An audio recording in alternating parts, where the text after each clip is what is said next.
सिर में अंगुष्ठ ज़नाना, सर कटाते हैं तेरे नाम पे मर्दाने अरब,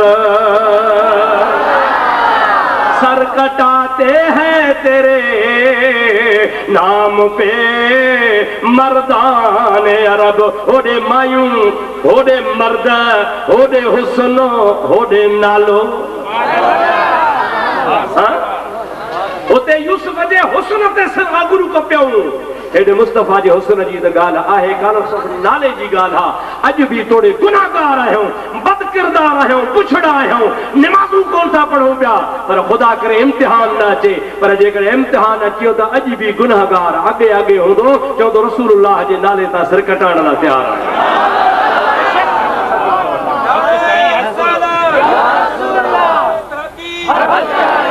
लाहौर जे शहर में, लाहौर जे शहर में राजपाल हिंदू हो, उन हिकिड़ो किताब छपायो रंगीला रसूल,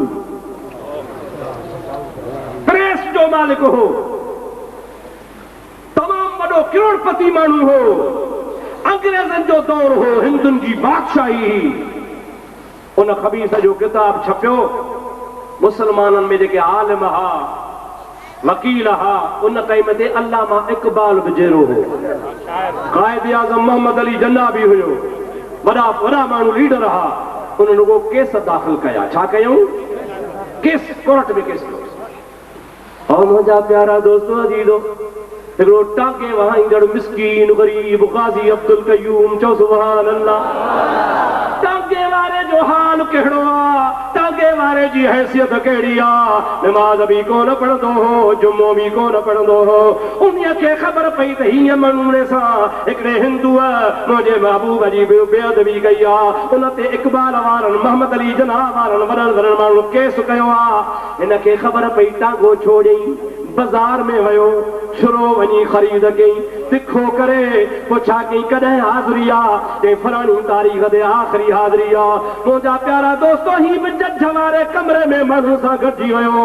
अंग्रेज़नि जी हुकूमत ही अंग्रेज़ जे जज फतवा ॾिनी त कोर्ट सगोरी तोखे इंसाफ़ करे आज़ाद थी करे तो ते ॾोह कोन बीठो आहे।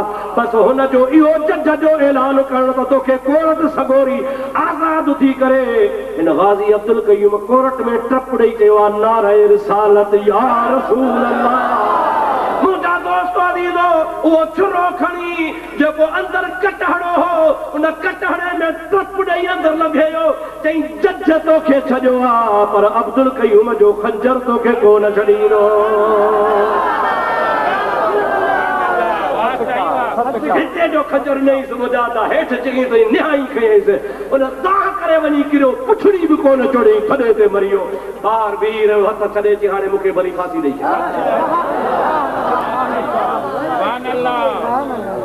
गिरफ़्तार थी वियो, केस हलियो ग़ाज़ी अब्दुल क़य्यूम ते। जज चयो त मां छॾण लाइ तयारु आहियां। इकबाल, डॉक्टर इकबाल ख़ुदि वकील आहे, क़ाइद आज़म जे पाकिस्तान बनायो, उहो वकील आहे। ॿिन्ही खे जज चयो त रुगो हिनखे चओ, ग़ाज़ी अब्दुल क़य्यूम खे चओ, पंहिंजे मुंहुं चओसि वञी मुलाक़ात करे त ईअं चओ त मूंखे ख़बर कान पई जोश में मां हिनखे मारियो, ख़बर न पई त हुनखे शक जो फ़ाइदो ॾेई छॾियांसि, तव्हां छॾिजो। इकबाल समझाए थो, मोहम्मद अली जिन्ना समझाए थो, ओ ग़ाज़ी अब्दुल क़य्यूम चओ, ईअं चओ त मूं कोन मारियो आहे, जे मारियो अथमि त मूंखे ख़बर कान्हे, जोश जी ॻाल्हि एतिरो रुगो चओ छुटी वेंदे।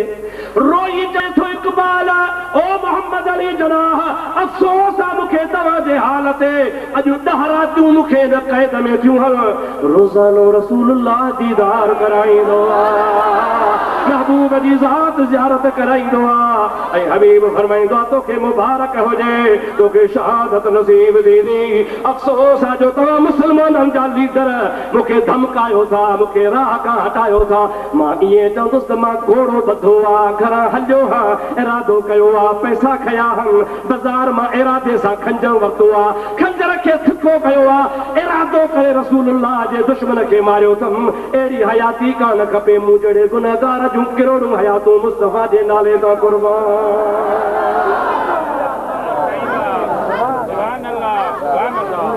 कौम ज्यादा दुनिया ॾिठो हुनखे फांसी अची वई पर क़बूल न कयो हुनखे चोरी हुनखे गवर्नमेंट फांसी ॾिनी फांसी ॾेई चोरी हिनखे दफ़न करे छॾियऊं मुजादा मुस्लमान खे ख़बर पई 3 रातनि खां पोइ त हुनखे फांसी बि ॾेई छॾियऊं।